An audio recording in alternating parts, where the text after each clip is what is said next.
So, sa mga baguhang mga mekaniko, para sa inyo to,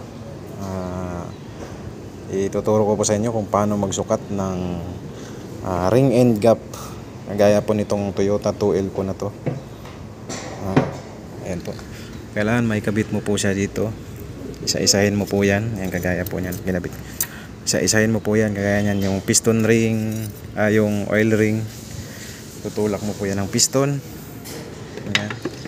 Tsaka kukunan mo siya ng ring end gap. Meron akong filler gauge dito na kinuha ko po sa manual na yung sukat nung ring end gap nito. Nasa 0.0350 mm.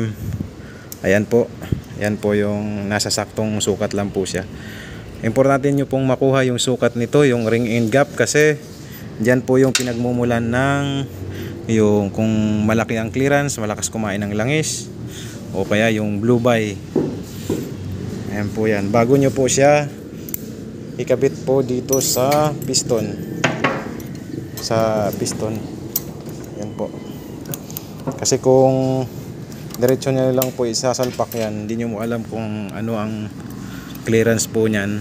Baka merong malaki na yung gap nung ring end gap nya.